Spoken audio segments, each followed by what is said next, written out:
연구회를 좀 꼭 소개를 드려야 되겠는데 뭐 불쑥 그냥 내놓을 수도 없고 해서 그 현재 명예회장으로 있으니까 그거를 막 기여를 해서 하스도 연구회를 여러분들께 소개를 드립니다.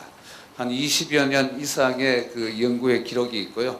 여러분들 그 실제 하수도를 연구하시거나 또는 행정하시거나 이럴 때 문제가 되는 토픽이 있으시면 뭐 연구회에 그 들어가셔갖고 검색을 해보시면 요즘은 다 무료로 이렇게 그 20년 자료를 공개를 해드리고 있으니까 많이 활용해서 하수도 발전에 뭐 이용해 주십사 하는 뜻에서 제가 하수도 연구회를 강조를 한 거고 뒷부분은 그렇게 중요하지 않습니다.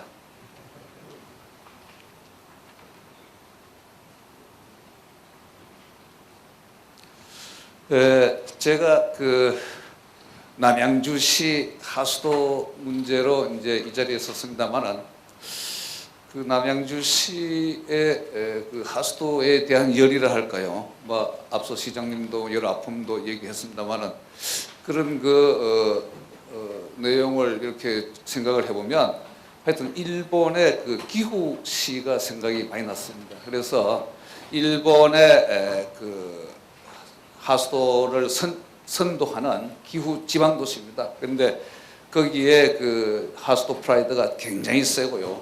여기 제가 이렇게 그 내용들을 소개를 해놓고 있습니다만은 이 내용들이 일본에서 당시에 초창기에 전부 다 함유식으로 대도시가 채택할 때 기후시가 독자적으로 분류식을 채택을 했고요. 그리고 빠른 시간 내에 성공을 시켰습니다. 대도시에 비해서 굉장히 빨리 성공을 시켰고요. 또 그 당시에 하수 처리에서도 아마 지금도 남양주시에서는 이 부분 그렇게 열심히 하지 않는 분야로 압니다만 이 혐기성 소화조 거기에다가 천일 건조까지 했던 이런 의혹이 있고요. 그 외에 뭐 여러 가지 일본 최초로 하수도 사용료를 징수했다든지 전쟁 중에도 하수 방류를 했다든지 또 그것뿐만이 아니고 오늘날에도 좀 이따가 제가 인해에 관해서 그 말씀을 드립니다만은 그 일본 최초로 인산칼슘법에 대한 인회수 자원화 시설을 지자체에서 일본에서 최초로 현재 그 시설을 운전하고 있는 매우 선도적이고 아주 그 프라이드가 센 도시다. 그래서 제 생각에는 이 남양주시가 일본의 하수도 관계해서 이렇게 협업이라 할까 이런 그 관심을 가질 때는 반드시 기후시를 제일 주목을 해주시는 게 좋겠다라는 의미가 되겠습니다. 제가 조금 하여튼 시간이 조금 늦게 시작이 됐습니다만 발표 주제가 이제 그 하수도의 양대 근간인 하수 관고와 하수 처리장의 선진화 이런 그 부분이기 때문에 그렇다면 우리가 뭐가 후진적인가 하는 것부터 조금 살펴보고 특히 그 중에서 좀 전에 윤주환 교수님 미래 비전 굉장히 좋은 발표를 해주셨는데 거기에 꼭 포함됐으면 하는 아주 중요한 글로벌 엔바이러먼털 이슈로 하나인 앞으로 인자원의 고갈 문제에 대해서 우리가 하수도가 어떻게 대응해 나가야 될 건가라고 하는 부분을 좀 소개를 드리고 마지막으로 남양주시의 사례를 할 거 이런 걸 중심으로 해서 하수도 선진화 과제를 간략하게 좀 보고 드리도록 하겠습니다. 이 하수도가 우리 지금 현재 나타나는 외견상으로는 굉장히 복잡합니다. 우리나라 하수도가 어떤 부분은 최첨단, 세계적으로 최첨단도 있고요. 그런가 하면 또 세계적인 수준에 비해서 볼 때 굉장히 낙후되어 있는 부분도 있습니다. 그래서 이런 부분들을 우리가 어떻게 학술적으로 정리를 해야 될 것인가 제가 여기 적었습니다만 사실 그 부분에 대한 고민으로 88년도에 우리나라 하수도 전체 어떻게 정비할 건가 하는 부분에서 그 당시에 이제 세대론적인 구분을 처음으로 시도했었습니다. 이런 구분을 하지 않고는 앞으로 뒤죽박죽이 되었고 이 하수도 문제 접근이 어렵겠다라고 하는 의미였습니다. 그래서 1세대 하수도는 하수 관거 시설만 잘 만들어서 침수 방지하고 또 우리 주변 생활 환경 개선하고 하는 게 이제 1세대고 근데 유감스럽게도 사실 이 부분이 현재도 우리나라 하수도 지자체에서 그 문제가 되고 있는 부분이 이 부분이 아직 많습니다.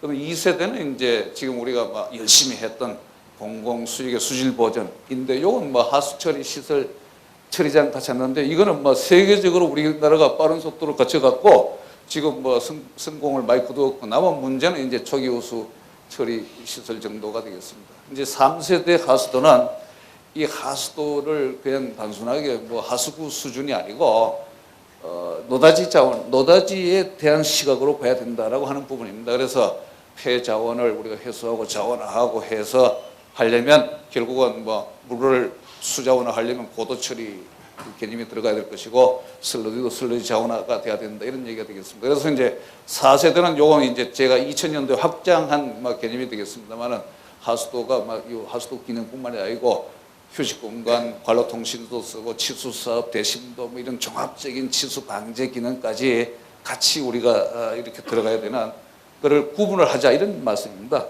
근데 이제 그렇다면 뭐 국내 하수도의 후진성이 어디 있느냐 뭐 그래서 앞서 말씀드렸지만 1세대 하수도가 아직도 우리가 많이 부실해서 문제고요. 두 번째는 말씀드렸고 세 번째도 회수 자원화를 하는데 특히 아쉬운 점은 인 문제에 대해서 중앙정부부터 지방정부까지 좀 너무 소홀하다. 이 다가오는 우리 그 미래의 어떤 환경 변화를 고려할 때 이 부분은 제가 좀 강조를 하는 뭐 그런 부분이 되겠습니다.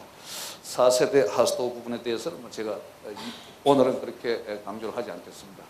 그래서 그 자원화를 이제 우리가 논의를 할 때는 폐자원을 모아서 하는 거기 때문에 이건 뭐 양적으로 많지 않으면 첫째 성립이 안 됩니다. 작은 시설에다가 자원화하자 이거는 이치에 맞지 않는다. 그래서 질적으로도 기술적으로도 경제적으로도 이걸 다 갖춘 것이 자원화 요건인데 하수도가 특히 우리나라 하수도의 집중형 이런 좀 대형 하수 처리장 시스템이 바로 아주 자원화 요건을 잘 갖추고 있고 그렇게 해서 하수도가 노다지가 될 수 있다. 이런 이제 의미가 되겠습니다. 뭐 구체적으로는 뭐 하수 처리수 수자원화, 슬러지 자원화, 뭐 복토지를 만든다든지 하는 것도 뭐 메탄 해수에서 열 에너지도 해수 이용하고요. 또 특히 그 인이라든지 이런 거 유가물을 자원하는 공간 자원 이런 내용들이 이제 구체적인 내용이 되겠습니다.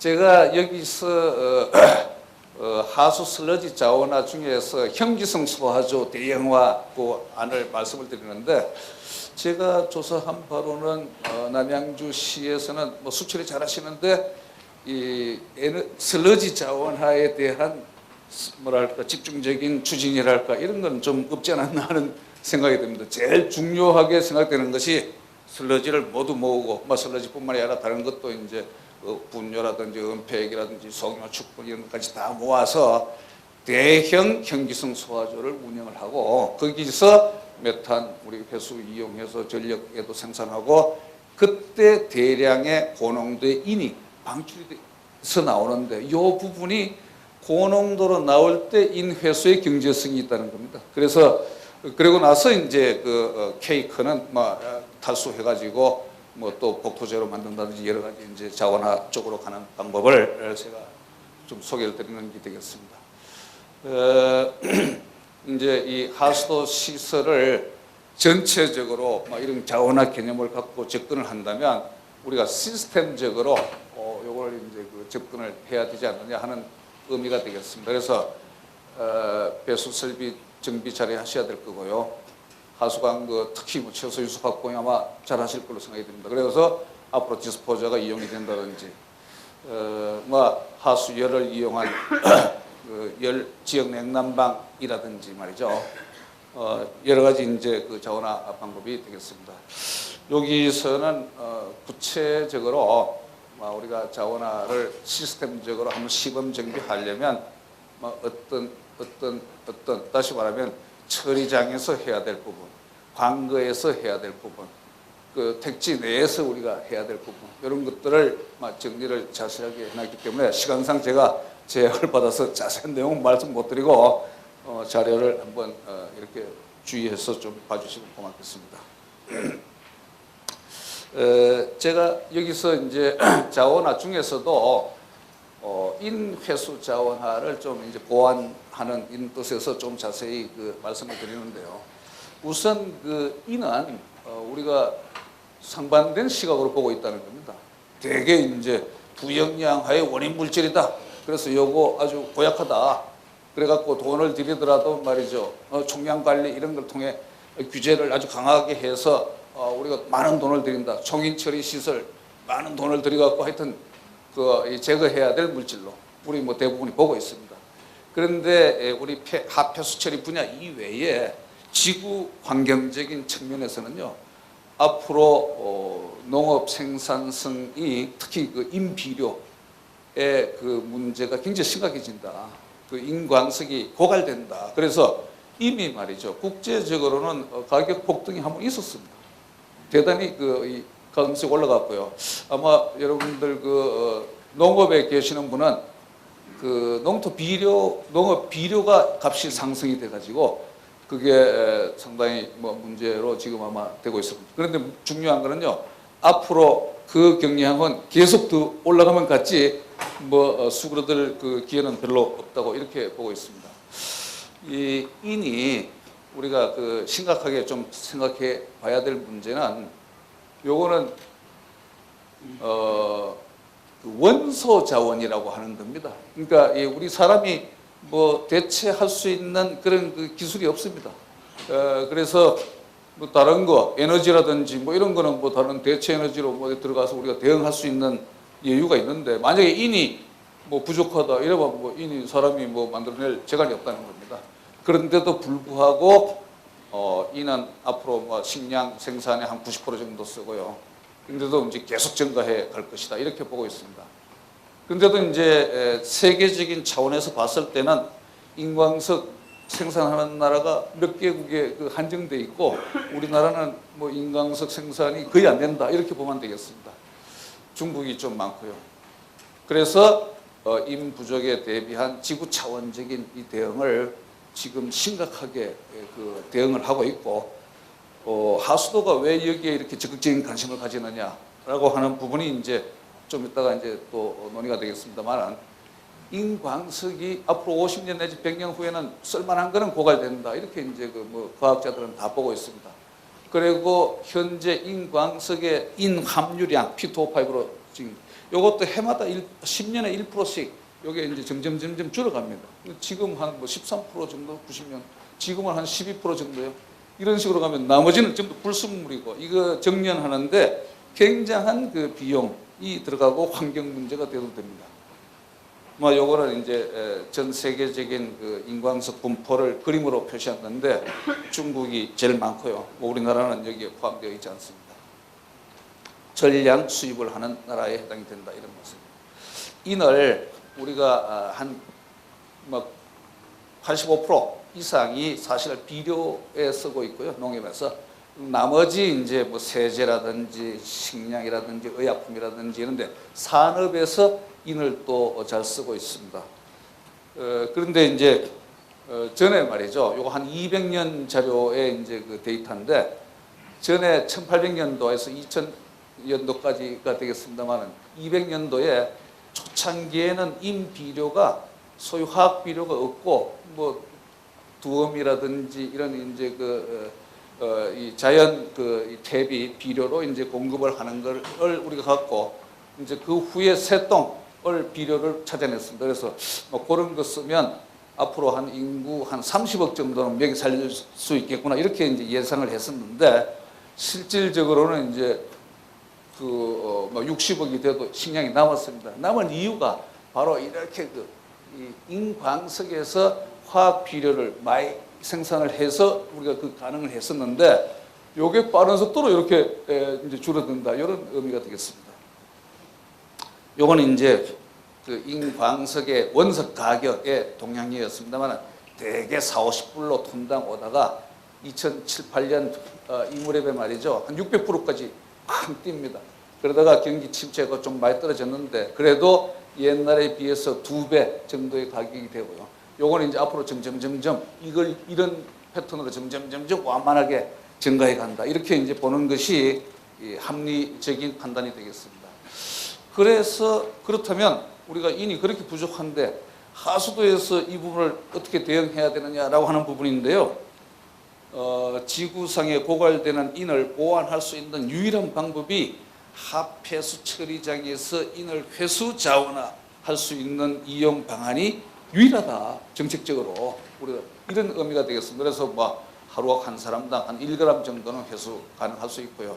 그 인을 회수 이용을 하면 앞으로 이제 총인 처리 시설 운용해 보시면 알겠습니다만 돈 엄청 들어갑니다. 설거지 왕창 들어갑니다. 그럼 뭐 이거 굉장히 충격적입니다. 그러면서도 우리가 미래 세대의 인자원을 비료로 쓸 수 있는 이 부분을 응집침전으로 만들어 놓으면 자원적인 측면에서는 쓰레기를 만들어 놓는 거나 다름이 없습니다. 이게 심각합니다. 그래서 하여튼 그런 부분들을 우리 그 남양주시에서도 좀 관심을 가지시는 게 좋겠다 하는 의미가 되겠습니다. 요거는 이제 전체 인의 순환 중에서 요 합폐수 처리장 내부에서 인 회수가 실질적으로 가능하다. 그리고 딴 데서는 뭐 그게 안 됩니다. 그럼 어떻게 이제 비료로 할 수 있는가? 두 가지 방법이 되게 크게 논의되고 있어요. 하나는 마그네슘을 더 첨가해갖고 돌덩이 비료로 만드는데 요게 이제 스트로바이트 일본서 기술이 다 지금 상용화되어 있습니다. 또 하나는 이제 그 칼슘을 이렇게 넣어서 칼슘 포스페이트로 하는데 요게 인 함량은 오히려 이쪽이 더 높습니다. HAP가 좀 더 높고요. 근데 이제 요 MAP의 경우도 뭐 비료 사용에는 뭐 문제가 없다 하는 게 이제 판정이 나 있고, 이제 그 이 HAP의 경우는 이 그 산업체에서는 오히려 불순물이라든지 뭐 이런 것들이 이게 적기 때문에 말이죠. 이쪽을 더 선호하는 이런 이제 경향이 있다라고 하는 걸 말씀드리겠습니다. 우리나라에서는 인회수에 대해서 산업적으로 관심을 많이 못 갖고 있는데 외국에서는 뭐 요건 네덜란드가 되는데 사실은 뭐 그 경제성을 확보하지 못한 이 인회수 장치입니다. 지금 거의 돌릴 수도 없는 상황입니다. 이게 자랑은 하지만요. 그다음에 이제 요건 일본의 그 인회수 장치인데 요건 뭐 MAP를 이제 스트로바이트를 생산하는 실용화된 상용화된 기술이다 이렇게 보면 되겠습니다. 그래서 지금 그 우리 정부에서도 크게 문제가 되고 있는 소위 그 총인 처리 이 부분을 앞으로 어떻게 대응해야 될 것인가라고 하는 부분인데 지금 환경부에서 하고 있는 총인 처리 시설로 해서 응집제 넣어갖고 전량 제거해서 기준을 맞추는 것 이거는 아주 응급 대책이고 단기 대책에 국한돼서 우리가 허용되는 거지 이걸 갖고 앞으로 대대적으로 그냥 그대로 가겠다. 이거는 아주 큰 그 정책적인 미스가 된다고 이제 그 보고 있습니다. 그래서 뭐 중기 대책으로 가서는 인회수 기술을 우리가 자체적으로 개발하고 시범 사업을 추진을 하고 이렇게 해서 기술을 확립을 한 다음에 그다음에 이제 장기적으로는 생물학적으로 인을 충분히 잘 처리할 수 있습니다. 요 EBPR이라고 하는 이런 이제 그 생물학적인 강화된 인 제거 기술을 쓰면요, 응집제 안 넣고도 0.5mg 버리트는 맞출 수 있다는 것이 외국에 입증된 이거 그 사실입니다. 그래서 우리도 앞부분에 대해서 생물학적으로 인을 제대로 이렇게 운용을 하는 과정을 거쳐서 0.5 이하까지 먼저 제거해서 그러면 미생물이 많이 들어가 있지 않습니까? 그 부분을 앞서 얘기했던 현교성 소화조 이런 과정에서 고농도의 인으로 해서 인회수를 현장 추진해서 요거 상용화 기술로 우리가 확립을 시키고 그렇게 하면 응집제 사용량을 많이 줄이고 인자원을 비축해 나가는 이런 이제 아주 뭐 일거양득의 그 정책 효과를 우리가 기대할 수 있겠습니다. 뭐 제가 이제 그 회수 자원화의 중요성 또 뭐 국제 동향 이런 걸 좀 소개를 드렸습니다만 그 남양주시하고 뭐 직접 관련해서 또 이제 말씀이 되고요. 또 남양주시뿐만이 아니고 일반 뭐 지자체들 들여다보면 대부분이 그렇습니다. 다시 말씀드리면 남양주시의 경우만 하더라도 되게 그 현재 여기서는 분류식 그 진척률도 굉장히 높고요. 야 이런 정도면 뭐 아주 그 하수도가 모든 면에서 선진국 수준에 가 있지 않겠나 이렇게 우리가 추정을 하면 할 수 있는데 실제 그 내용을 좀 들여다보면 아직 후진성이 있는 데가 뭐 유감스럽지만 좀 있다. 그 부분을 빠른 속도로 남양주시에서 이제 개선해서 뭐 이렇게 발전시켜 나가는 것이 선진화가 아니겠느냐, 이렇게 해서 제가 과제로 좀 정리를 해봤습니다. 우선 제 의견은요, 그 불명수 유입이 많고 뭐 해서 대책을 잘 세우셨다고 했는데 그 지자체에서 다 하는 얘기입니다. 그런데 그 이유를 들여다보면 이 불명수라든지 이런 것들이 많이 들어와서 안 포올려도 될 하수를 포올려갖고 처리하고 하느라고 에너지 많이 쓰게 됩니다. 굉장히. 그러니까 굉장히 낭비 요소가 크고요. 그런 측면에서 저는 남양주시의 경우는 뭐 지금 기존에 들어져 있는 것이 아마 완전히 물 아래에 잠겨 있는 노선 하천 부지 내에 거기 잠겨 있지 않느냐, 저는 그렇게 보고요. 또 막 그런 소위 차직관거라고 뭐 보통 여기서 많이 부르고 있는데, 분류식으로 됐을 때는 차직으로 부르면 좀 곤란합니다.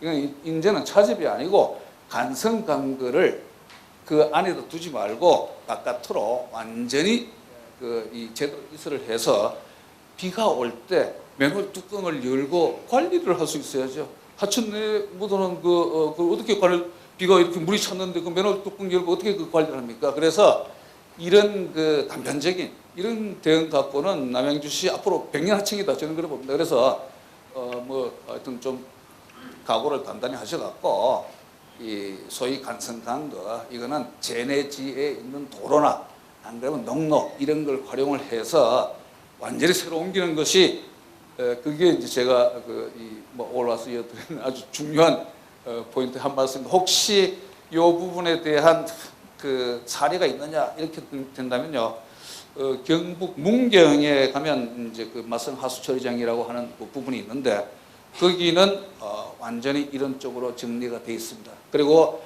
하천은 하수관거가 하천하고 관계되는 경우는 횡단하는 경우만 허용이 되는 거지, 그 외에 횡단하지 않는 경우에 하수도가 거기 가서 같이 노는 거는 비 올 때 그럼 어떡하지 하는 얘기입니까? 그러니까 그것은 처음부터 근본부터 하여튼 잘못됐다라고 하는 것을 좀 지적을 드리고요. 그다음에 두 번째로 제가 남양주시에서도 이거 사실 관계되는 말씀입니다만 앞서도 말씀드렸지만 여러 가지 시스템 분비로 해서 내용을 자세히 들여다보면 우리 하수도 시스템의 전력 낭비가, 전력 소비가 안 써야 될 곳에도 많이 쓰고 있다 심각합니다. 그래서 제가 과제로 좀 제안을 드린다면 남양주시의 하수도 종합 에너지 절감 대책, 이게 종합적으로 이렇게 해서 이런 이제 수립이 우리가 좀 제의를 드리고요. 그렇게 하려면 지자체 이렇게 하수 처리장에 가보면요, 큰 처리장 하나에 수전하는 곳에 딱 한 군데 전체 수전량만 기록을 하고 보고가 되어 있습니다. 그러니까 그 안에 내부적으로 이 에너지 분석 관계를 하려고 해도 데이터를 참 구하기가 쉽지 않습니다. 다시 말씀드리면 남양주시는 주로 전력을 많이 쓰는 곳으로 생각되는 뽐뿌동이라든지 성풍동 이런 거는 별도로 적산 전력계를 두어서 빨리 그 데이터를 수집을 해 나가라. 그렇게 해서 우리가 어떤 행정적인 조치, 하수관도 정비를 했다든지 또는 공정을 바꿨다든지 여러 가지 그런 노력을 하면 그것이 곧 이 전력 데이터로 이렇게 반영이 됩니다. 그래서 그런 부분들을 준비를 하시는 것이 좋겠다 하는 얘기고요. 그렇다면 이제 그 후에 그 밖에 하수 처리 공법 자체도 우리 지방자치단체에서 사실 그 부분에 대한 에너지 소비 관계 이런 거를 일반 회사들도 공개를 잘 꺼리고 하지 않습니다만 이제는 말이죠, 남양주시에서 전국에 이런 하수도에서 아주 저에너지 고효율 또는 무학치 이렇게 잘 운영되는 아주 에너지 레벨을 낮게 요구하는 그런 것도 있느냐, 자 조사해보고 하여튼 궁리를 해서 그 부분도 에너지 절감 대책의 중요한 하나의 요소로 우리가 봐야 된다, 이렇게 이제 보고 있습니다. 또 한 가지 제가 마지막으로 제안드리는 거는 센터 하수 처리장. 제가 보기로는 남양주시는 진건이 지금 용량이 제일 큰 걸로 나왔죠.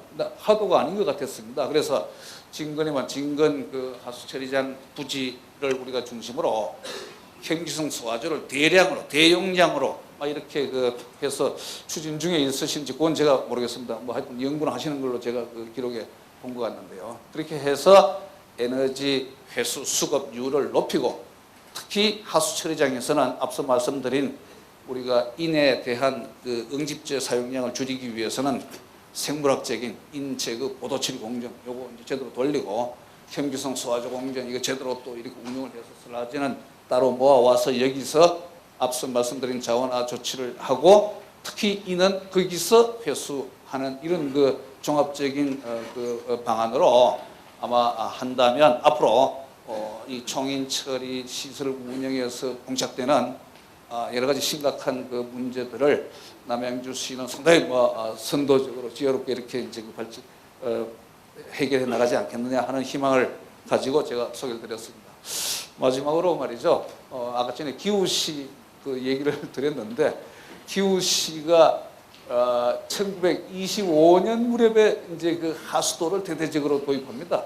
그때 이제 시장이 이름도 뭐요 맞소 시장이라고 말이죠. 이 하수도 근데 그 양반 그 타이틀이 막 그 당시에 위생적인 문제가 됐던 음용수, 목욕탕, 변소 개량해갖고 아주 위생적인 도시로 만들겠다 이렇게 캐치프레이즈를 걸고 18년 동안 하면서 말이죠. 실제로 이 하수도 당시에 계획에 대한 반대 운동도 굉장히 심하게 했었는데 그런 부분들을 이 과장이랑 같이 다 이렇게 열심히 해갖고 그걸 극복을 했고 그렇게 해서 아주 그 선도적인 제일 프라이드를 갖는 그런 그 지방자치 단체가 됐다라고 하는 것을 말씀을 드렸는데 저 남양주시를 이렇게 살펴보니까요. 이 시장님 지금 현재 이철우 시장님이 한 8년째 지금 재임 중에 계신 것 같고 하수도에 대해서 굉장히 그 관심을 많이 갖고 계신 것 같습니다. 그래서 그 타이틀로 캐치프레이즈로 명품도시 남양주시인데 명품도시 남양주시 하수도 오늘 우리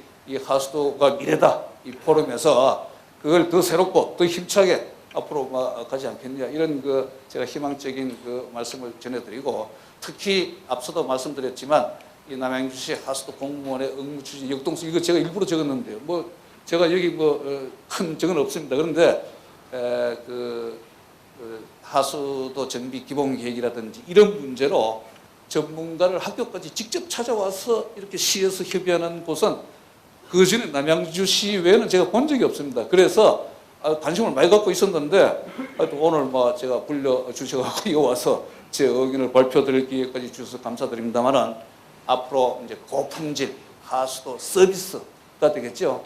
요거를 이제 제공을 제대로 이렇게 해드리는데 아마 열의를 많이 갖고 있기 때문에 또 오늘 보니까 의회에서도 관심을 많이 갖고 계시기 때문에 이 정도면 말이죠. 남양주시가 앞으로 하수도 선도하는데 충분히 우리가 확신해도 좋겠다 하는 그런 그 확신을 갖고 제가 발표를 준비했습니다. 감사합니다. 한국건설기술연구원 연구원이시자 빗물학회 부회장이신 김희호 박사님께서 도시기반 시설의 물순환 관리 역량 강화라는 주제를 가지고 발표를 하시겠습니다. 큰 박수로 맞아주시기 바랍니다. 예, 반갑습니다. 오늘 그 마지막 주제가요. 수자원의 효율적 활용 이렇게 되어 있는데 하수도하고 연관하려다 보니까 아무래도 이제 도시기반 시설이라는 용어를 좀 붙이는 게 나을 것 같고 또 현재 모든 기반 시설들이 물순환 관리하는 쪽으로 변모되고 있는 모습을 제가 법률 개정이라든지 어떻게 해외 움직임, 국내 움직임을 쭉 보시면서 이렇게 그 기반 시설들이 이제는 모두 물을 관리하지 않으면 안 되는 시설로 변모하고 있구나를 아마 조금 보실 수 있는 기회가 되지 않을까 싶습니다. 그래서 왜 물 관리가 역량을 강화하지 않으면 안 되는지에 대해서 먼저 보시고 관련 정책의 움직임 또 거기에 핵심적으로 저영향 개발이라는 용어들이 이제 또 이 외에도 이제 새로운 용어들이 많이 나타나고 있습니다. 그래서 가장 대표적인 그 LID라는 용어가 대표적으로 물순환을 관리하는 그 개념이면서 전략으로 나오고 있는데요. 거기에 대한 것이 어떻게 무엇이고 어떻게 적용하는지에 대해서 말씀드리고, 또 네 번째, 해외에서는 이렇게 물 관리를 기반 시설에서 어떻게 관리하고 이걸 또 수자원화를 하고 기후 변화에 어떻게 대응하고 있는지에 대해서 그 간단한 사례와 우리 그 사례를 보면 우리가 어떻게 변모해야 되는지 시사점이 아마 말씀을 안 드려도 느껴지실 것 같고, 마지막으로 우리나라도 적극적으로 변모하고 잘해 나가고 있습니다. 또 이제 관련 전망을 또 보시면서 남양주시가 어떻게 변모하고 선도해 나가실 수 있는지에 대한 방향성에 대해서 마무리로 말씀을 드리는 걸로 하겠습니다. 먼저 잘 아시다시피 남양주가 뭐 과거에는 이런 모습이었을 것 같습니다. 자연 상태에서 마을이 도심지화 돼가면서 점점 우리가 필요한 도로와 건축물들이 늘어나면서 강우가 와서 땅속으로 스며들거나 유출을 지연시키는 것들이 거의 없어지고, 우리가 이제 광고 정비에 의해서 도시를 안전하게 지켜왔습니다. 근데 점차 녹지나 뭐 건축물, 도로들이 전부 다 하수 광고로 집중적으로 바로 집어넣고 있기 때문에 작은 비가 와도 하천에 빨리 도달하고 하수처리장을 먼저 거쳐서 나가게 되겠죠. 큰 비가 와도 역시 광고에 의존할 수밖에 없습니다. 이제 기후사상이 변해서 광고에 그동안에 잘해오던 기능이 한계에 이르고 있는 것들이 사실이고요. 또 이제 그러므로 인해서 이러한 우리가 필요한 도로나 건축물을 유지하면서 어떻게 지혜롭게 기후변화에 적응하고 재해 극복이 가능할 수 있느냐에 대한 것이 우리의 숙제인 것 같습니다. 한정된 예산에서요. 그래서 기후변화를 보시면은 뭐 근미래만 봐도 이렇게 기온도 상승을 하고, 또한 이 80mm 이상의 집중호우가 늘어날 계획에 있고, 이미 80년대 후반서부터 아열대로 바뀌어서 현재는 뭐 거의 우기와 건기로 나눠지는 형상으로 되어 있는 것으로 인지할 수가 있습니다.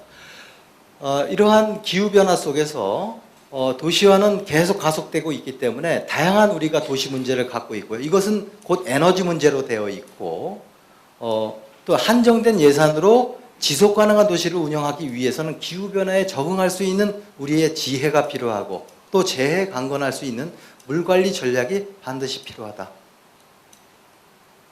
그래서 전 세계적인 그 도시를 조성을 하면서 개발 방법론의 단계가 먼저 물을 공급하지 않으면 도시가 형성이 안 됩니다. 그 이후에 위생의 문제가 발생해서 하수도 정비를 하게 됩니다. 이후에 그 도시 침수를 방지하기 위한 이런 방제 설비들이 이제 만들어지게 되고요. 점차 이제 친환경적인 개념을 도입하면서 워터웨이 시티까지 이제 근접해서 이제 현재 우리나라가 이 정도 수준에 오지 않았나 싶고요. 좀 더 이제 나아가서 도시의 자연 자원이라든지 어메니티라든지 다양한 그 요구도를 만족시키기 위한 물순환 도시를 요구를 하게 됩니다. 점차 한정되어 있는 예산으로 기후 변화에 적응하기 위한 도시, 물에 민감한 도시, 또 저영향에 개발을 할 수 있는 방법, 또 오히려 순영향으로 만들 수 있는 도시를 조성을 하기 위해서 인프라 시설들이 기능화되어 있는 그린 인프라 시설로, 회색의 인프라가 아니라 그린 인프라로 변모하지 않으면 안 되는 게 미래 지향점이고요. 현재까지 이러한 모습을 가진 도시는 전 세계에 아직까지 없고 미래상입니다. 그래서 독일의 경우에는 약 40-50년 전서부터 도저히 뭐 분류식 광고, 함유식 광고 왔다 갔다 하다가 도저히 관리가 안 돼서 발생원에서 불투 수면을 최소화시켜 나가자라는 관점에서 건축 분야에서 먼저 분산식 빗물 관리를 시작을 했습니다. 건축 분야의 수자원 전문가가 이러한 분산식 빗물 관리를 먼저 시작했기 때문에 도시계획에 쉽게 접근을 했죠. 그래서 보시면 분산형 도시계획으로 디자인으로 되어 있고요. 이것을 일본이 먼저 좀 반영을 빨리 했습니다. 그래서 일본에서는 아예 계획 단계에서 건전한 물순환, 그래서 그 자연 순응형 개발로 접근을 해갖고 미국의 경우에도 그 이후에 독일 거를 벤치마킹을 해서 발생원에서 수질 관리도 하고 수량 관리도 하고 자원화하는 개념으로 변모해 나가고 있습니다. 특히 이제 호주가 이런 지속 가능한 도시 계획으로 해서 워터 센시티브 어번 디자인이라는 보시면 이게 물 관리를 하면서도 디자인이라는 자꾸 용어가 나오고요. 그죠? 점점 이제 용어들이 이제 혼재해 가기 시작을 합니다. 우리나라도 역시 정부가 바뀔 때마다 유이코시티, 로우 카본 그린 시티, 이코리치 시티, 이게 생생 도시죠. 이러한 모습으로 계속 이제 어떻게 하면 친환경을 제공을 하면서 지속 가능한 도시를 만들 수 있는지에 대한 모습으로 변해가고 있습니다. 우리나라가 가장 먼저 로우 카본 그린 그로스, 저탄소 녹색 성장을 전 세계적인 정책으로 제안을 해서 뭐 처음 시도였죠. 이것은 서울에서 2005년도에 그린 그로스라는 것을 UN 에스캅하고 하면서 만들어졌고, 그것을 2008년도에 우리나라가 이제 지난 정부에서 받아들여서 세계적인 전략으로 이제 제시를 했고요.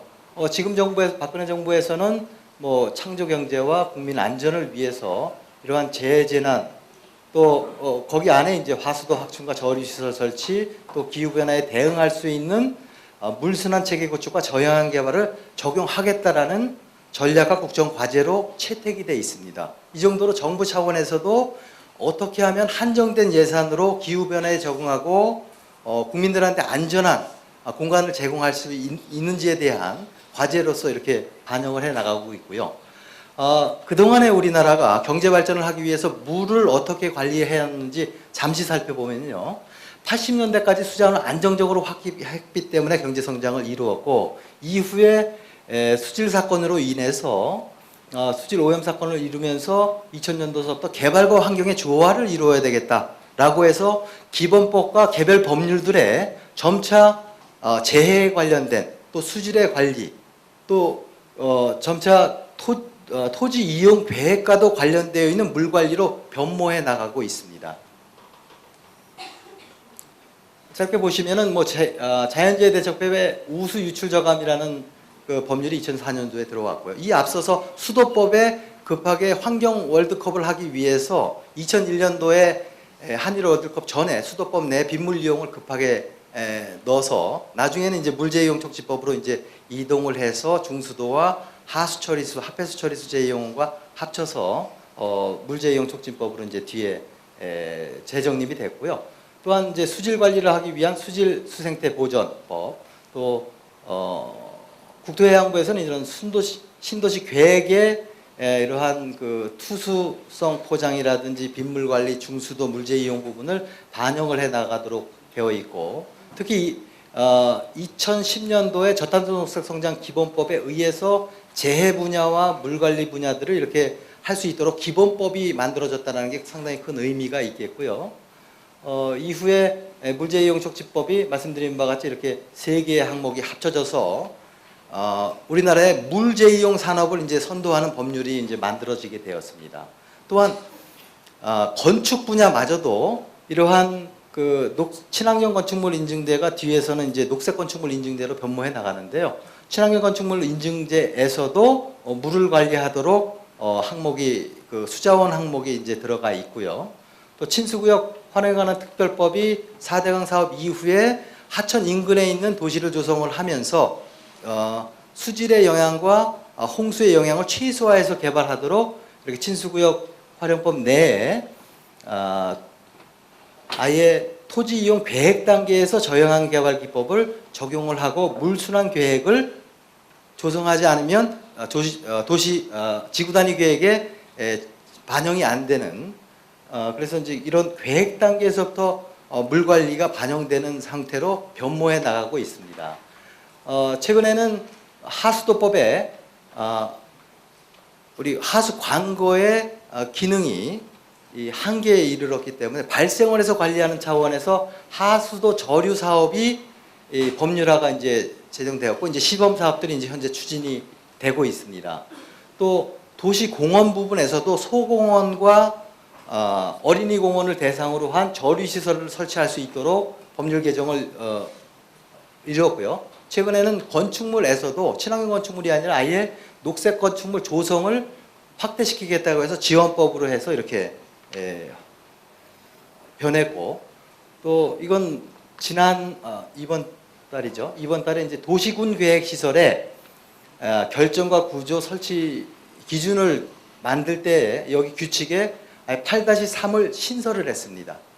이번에 자연 물순환 회복과 저영향 개발이라는 항목이 새롭게 만들어지면서 이제는 대다수의 기반 시설이 이제 물을 관리하는 설계를 하지 않으면 안 되는 걸로 이제 변모했습니다. 이거는 아마도 전 세계에서 처음으로 우리나라가 굉장히 앞서서 주도해 나가는 거지 않나 싶고요. 거기 안에 자연 상태 빗물 순환을 보전 복원하고 또 이것을 강우가 발생하는 지점과 인접 지역에서 유출을 최소화하기 위한 분산형 빗물 관리 시설을 설치를 고려를 하도록, 그래서 그 안에는 어느 지역은 아예 설치를 하도록 이렇게 그 교통 부분에서 도로 보도 부분에서는 설치를 반드시 하도록 하고, 또 녹지 부분은 좀 낮추도록 지표면보다도 낮춰서 물을 받아들일 수 있는 공간으로 바꿔내도록 이렇게 했습니다. 뭐 교통시설뿐만이 아니라 공간시설, 광장이라든지 공공용지에도 이런 녹지에서 저류여과 침투, 증발상 기능을 하도록 이제 부여를 해서 발생원에서 빗물을 관리하고 하수도의 부담을 줄여줄 수 있고, 또 이것이 오염물질이 들어가면 녹지대에서는 영양물질로 활용이 되고, 그것이 지하수로 들어가서 하천 건천화를 예방하고 증발산으로 유도돼서 폭염과 이런 도시의 문제들을 해결할 수 있는 출발점이 되도록 여기서 이제 정부가 이런 도시군계획시설에서 입법 예고를 했다라는 것이 굉장히 큰 의미가 있지 않나 싶습니다. 또 유통시설, 이제 공공문화체육시설의 이쪽에서는 약간 완화된 고려할 것 이렇게 되어 있는데요. 이쪽은 환경부 법률에 의해서 어차피 의무화 확대가 될 부분이라서 이건 약화시켜서 해놔도 좀 자동적으로 이행할 것이다라고 해서 이렇게 좀 약화시켜서 진행을 했습니다. 정부에서 또한 그 녹색 산업과 녹색 기술을 활성화하기 위한 부분에 이런 그 내용 중에서 하수도에 관련된 또 저류하고 관련된 이런 항목들을 만들어서 이러한 산업으로 기술로서 활성화를 유도를 하고 있고요. 특히 이제 하폐수제 이용, 빗물 이용에 대한 부분들도 상당히 세분화돼서 정리를 해서 제공을 하고 있습니다. 또한 친환경 건축물 인증제가 녹색 건축 인증으로 이제 올해 이제 변모가 되면서 거기 안에 수자원 항목이 물순환 관리 항목으로 바꿨습니다. 요 세부 항목들은 아직 이제 올해 연내에 이제 입법 예고를 해서 이제 바뀌어질 건데요. 그 바뀌어질 항목들이 현재 이제 물순환 관리로는 수자원이 바뀌었고요. 물순환 건전성, 물이용 효율화. 여기에는 이제 우수 유출 저감 시설에서 비점 오염 관리와 큰 강우 관리를 포함한 빗물 관리로 제가 바꿔놨습니다. 또 절수형 기기, 특히 이제 빗물 이용만 단독으로 돼 있던 거를 지하수법에 있는 유출 지하수가 연동해서 활용할 수 있도록 바꿔질 예정이고요. 또 중수도 단독이 아니라 환경부에서 이제 고민하고 있는 게 하폐수 처리수라든지 이런 중수의 활용 용처를 못 찾아서 상당히 고민을 하고 있습니다. 그래서 건축물에서 외부에서 처리한 하폐수 처리수를 가지고 와서 이용할 수 있도록 이렇게 오픈을 시켜놨습니다. 특히 이제 그러한 시설들이 설치하고 나서 운영이 안 되고 얼마나 이용됐는지의 정보가 없기 때문에 물 사용 모니터링을 통해서 이러한 정보와 관리를 유도할 수 있도록 새롭게 항목을 추가가 될 예정이 있습니다. 자, 이러한 것들이 당초 외국에 비해서는 우리나라가 상당히 늦게 이제 빗물을 관리하기 시작했지만 상당히 이 법제화 정비라든지 현장 적용이라든지 좀 더 업그레이드된 물순환까지 간 모습들이 전 세계에서 깜짝 놀래고 있습니다. 10여 년 전에 이제 빗물 이용 조례들이 만들어지기 시작하다가 수자원과 홍수 관리를 겸한 빗물 관리 조례들이 만들어지고 수원시와 남양주시가 선도를 하고 있죠. 통합물 관리와 물순환 조례를 만들어서 아주 이제 세계적으로 선도를 하는 도시들로 되어가고 있습니다. 2012년 현재 59개 지자체가 이런 빗물 관련 조례를 가지고 있는데요. 안타깝게도 사실은 강원도 지역이나 경북 지역 이렇게 물 압박 지역들이 오히려 빗물 관련 조례들이 없습니다. 물 근처에 있는 데가 오히려 물순환 관리 조례, 빗물 관리를 적극적으로 하고 물 압박 지역에서 오히려 조례들을 안 갖고 있는 건 조금 안타까운 부분이 있습니다. 지자체들이 이제 이렇게 열심히들 해서 뭐 남양주시가 보시는 바와 같이 물 관리와 물순환을 선도하고 계시다라고 이제 보실 수가 있겠고요. LID라는 것이 우리가 필요한 도로라든지 건축물을 유지하면서도 어떻게 하면 개발 이전의 수문학적 특성들을 유지를 해서 지속가능한 재해를 예방하고 지속가능한 도시를 유지할 수 있을까에 대한 그러한 토지 개발 방식으로 이렇게 되어 있습니다.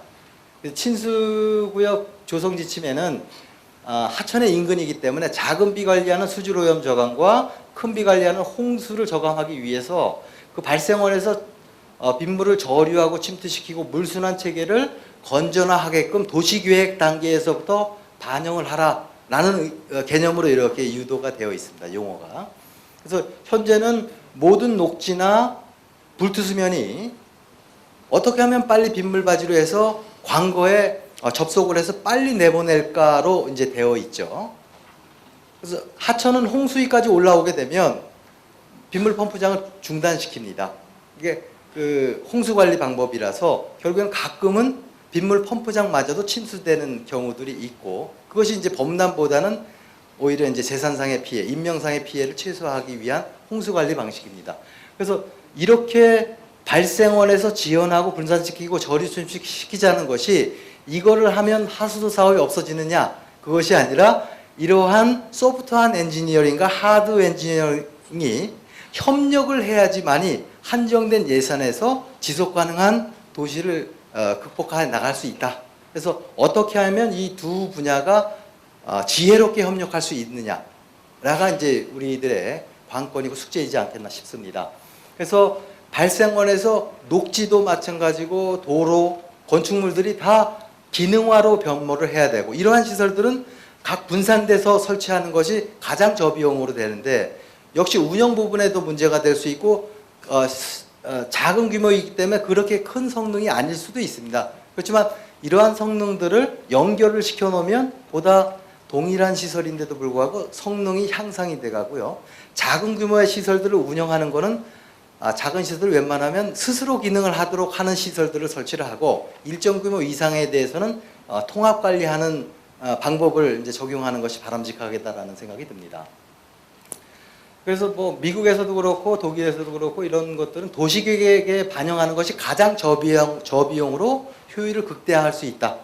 방향성은 강우를 볼륨 리덕션을 해나가고 발생원에서 관리를 하고 또한 여기에는 원래 도시에 있는 경관 시설들을 적극적으로 반영하는 것이 가장 저비용으로 반영할 수 있고 특히 이러한 시설들은 유지 관리가 반드시 필요하기 때문에 시민들의 동참과 교육 또 이제 아직까지 우리나라 제일 못하는 게 운영과 유지 관리 부분들을 예산으로 잘 반영 안 하는 부분이 있습니다. 그래서 아마 우리가 필요한 부분들은 이러한 교육과 유지 관리 부분들을 조금 고민할 필요가 있다. 그래서 방법론으로는 흐름 조절, 저장, 저류, 침투, 여과 광고에 일관적으로 돼 있던 것보단 발생원에서 이렇게 다양한 기법들 이게 다 도시 요소거든요. 그러니까 다양한 요소들이 이 메케니컬한 거에서 바이올로지컬한 거였고 또 작은 강우 관리에서 큰 강우 관리까지 다양하게 변모할 수 있다. 특히 하수도 분야에서는 분류식화하면서 그것을 유공관화하면 그 우수 광고 자체가 이러한 물관리 시설로 변모를 하고 또 하수도가 이런 시대를 변모해 나감으로써 새로운 산업을 재창출할 수 있다라고 이제 생각이 듭니다. 뒤로 시간상 관계상 뒤로 넘어가겠습니다. 그래서 건축물도 앞서 말씀드린 법률처럼 친환경 건축물로 물순환을 관리할 수 있는 건축물로 변모돼 가고 있고 특히 가장 쉽게 접근할 수 있는 게 주차장, 공원 녹지, 학교 부분에서 굉장히 많은 그 강우를 관리할 수 있는 공간입니다. 민간 부분은 아마 공공 먼저 반영을 하고 그 이후에 산업으로서 이제 따라올 수 있도록 유도하는 것이 이제 바람직하지 않겠나 이렇게 싶습니다. 이 해외 사례에서는 역시 이제 전체적으로 발생원에 관리하는 쪽으로 바뀌어 나가고 있고, 단순히 홍수 관리하기 위한 첨두 유출보다는 첨두 유출에서 용량 관리를 하는, 그러니까 작은 비도 큰 비도 동시에 관리하는 차원으로 변모를 하고 있고요. 여기에는 이제 생태계까지를 고려하는 차원으로 변모해 나가고 있습니다. 특히 모든 기반 시설들이 물을 관리하는 시설로 이제 이렇게 변모를 하고 있고, 뒤에 이제 사례가 이제 공원 학교들을 아예 침수를 시키는 방법으로 이제 활용을 하고 있습니다. 녹지마저도 오목하게 하고 입체적인 공간 활용을 하고 있다. 그것도 자원화할 때는 가능하면 에너지 차원에서 근거리에서 활용하려는 노력들의 시도들이 있습니다. 이렇게 도시를 개발하면서 하천 제방을 낮추고 오히려 체육 시설들을 침수를 시켰다가 나중에 하천 수위가 낮아지면 이제 방류하는 형태로 되어 있고, 여기도 뭐 같은 방법이고요. 사이타마 경기장 같은 경우는 조절지를 아예 만들어 놓고 여기에 조절 기능이 넘치면 주차장 자체가 침수가 될 수 있도록 조성을 하는. 그러니까 기반 시설 자체 우리가 눈에 안 보이게 무조건 물을 눈에 안 보이게 방어를 하는 거에서 돈을 최소화 들이면서 눈에 보이게 방어하는 차원으로 좀 변모도 좀 필요하지 않겠느냐라는 생각이고요. 뭐 베를린 같은 경우는 아예 하천에 영향을 줄까봐 1% 유출만 허용시키고 99%를 방어를 하되, 인근에 있는 주요 도서관이 있어서 침투는 안 되겠다, 저류로만 해결하라고 해서 옥상 녹화, 빗물 이용 저류조, 또 도로 상부에 조절지를 만들었습니다. 이렇게 해서 이제 저류만 가지고서 유출 저감만 가지고서 99%의 유출을 저감한 사례들이 있고요. 뭐 보스턴 대학 같은 경우는 건축학과 교수가 반영을 한 게 평상시 이렇게 녹지 공간이다가 100년 제한 빈도로 이렇게 담수가 되도록 되어 있습니다. 이 하부에는 빗물 저류조가 있어서 양질의 건물에 있는 빗물을 모아서 평상시에는 이제 화장실 용수로도 활용하는, 그러니까 평상시 경관시설이고 빗물을 유용하게 수자원으로도 이용하면서 집중호우가 오면 100년 제한 빈도로 재해 예방을 하는 차원으로 공간 설계가 굉장히 입체적이고 지혜롭게 이제 변모돼 가고 있다라는 것이고요. 미국 같으면 이렇게 녹지만 있으면 파냅니다. 우리는 눈에 안 보이는 지하 공간에 어떻게 매설형으로만 가는 것이 아니라 그냥 눈에 보이게 침수되도록 녹지를 낮춰나가는 것이 가장 저비용으로 할 수 있고, 뭐 중국 같은 경우는 베이징에 올림픽을 하면서 녹지들을 아예 침수 정원을 만들었고, 포장들을 침투시켜서 그 침투된 물들을 저류하거나 다시 펌핑해서 가져와서 인근의 가장 근거리에서 이용하는 쪽으로 해서 이렇게 풍수기의 강우를 약 98%까지도 침투시키거나 이용을 했다. 그래서 이제 뭐 우리나라가 굉장히 또 앞서 있기는 하지만 이렇게 동남아 지역에서도 상당히 적용을 많이 하고 있고요. 우리나라도 역시 체육시설에서 홍수관리를 같이 하고 빗물하고 홍수관리를 같이 하는 좋은 사례, 전 세계에 없는 사례입니다. 이것은 치수를 하는 분들은 치수만 하시고 이수하시는 분은 이수, 오염관리는 오염관리 따로 하는데, 이게 소방방재청이 홍수관리를 하면서 수자원으로 이용하게끔 허용을 해줬습니다. 이건 정말 세계적인 사례입니다. 그러니까 이런 부분들, 또 국내 최초로 이런 대규모 사업에 도시 배치 계획은 끝난 다음에 반영됐지만 도시 전체로 분산형 빗물 관리를 아마 세계 최초로 했고, 우리나라에서는 처음으로 이런 시설을 통해서 그 비점오염원 저감 시설을 설치하는 걸 면제를 받은 사례입니다. 오히려 그러니까 이런 물순환 관리를 하면서 비점오염 관리를 면제를 받았고요. 또 이제 도시 전체를 대상으로 계획 단계에서부터 처음 반영하고 있는 것이 에코델타 시티라고 우리나라 최초의 처음에 이제 친수 조성 사업입니다. 친수구역 조성 사업지가 되겠고, 여기는 이제 아예 계획 단계에서부터, 여기선 제일 아쉬웠던 게 계획 단계에서부터 반영을 안 했기 때문에 비용을 절감하는 효과가 아주 미미했었지만, 여기서는 상당히 오히려 예산을 당초에 조성 비용보다도 절감해서 조성할 수 있는 있다라는 이제 자부심으로 이제 이렇게 에코델타 시티를 진행을 하고 있고요. 국토해양부는 도시공원에 현재 19개를 선정을 해서 사실은 19개를 잠정 결정을 했는데 요 중에 서울시하고 전남 지역 두 군데만 결정을 했고요. 17군데는 이제 재조정을 할 계획에 있습니다. 뭐 생태형, 운동시설형, 지하매설형, 복합형 등으로 다양하게 공원이 이렇게 재저감 시설로 변모하고 또 환경부도 하수저류 시설들을 이렇게 시범 사업을 현재 준비 중에 있고요. 소방방재청도 지금 현재 매년 2천억을 들여서 우수여철 유출저감 시범 사업을 진행 중에 있습니다. 그래서 결국에는 우리가 이러한 기후변화와 도시의 다양한 문제들을 극복하기 위해서는 좀 더 인프라 시설들이 회색 인프라가 그린 인프라로 바뀌고 또 모든 그러한 인프라 시설들이 물관리 시설로 이제 변모하는 것이다. 결국엔 여기에는 우리의 관행과 편견을 조금 바꿔야 되겠다. 조경 분야는 녹지를 낮추려고 안 하고 있습니다. 근데 서울시가 최근에 서울시청 인근에 가면 녹지들을 낮춰놓은 것들을 이제 보실 수가 있고요. 이제 그게 이제 서울시가 일부 이제 선도를 하고 있고 또 이제 작은 비 관리가 아니라 이제 큰 비 관리서부터 모든 인프라 말씀드린 바와 같이 이런 도시 문제를 고려한 물관리 시설로서 변모를 해 나가야 되겠다. 여기에는 예산이 필요하기 때문에 관련 그런 합리적인 텍스 리폼들도 반드시 따라야 될 것 같고요. 또한 우리나라 고유의 그 강호 특성들을 가지고 있기 때문에 굉장히 가장 어려운 강호 관리 특성을 가지고 있어서 고유의 기술을 만들면 세계적인 기술로서 산업들이 만들어지지 않을까 싶습니다. 시간 관계상 이걸로 발표를 마치도록 하겠습니다. 고맙습니다.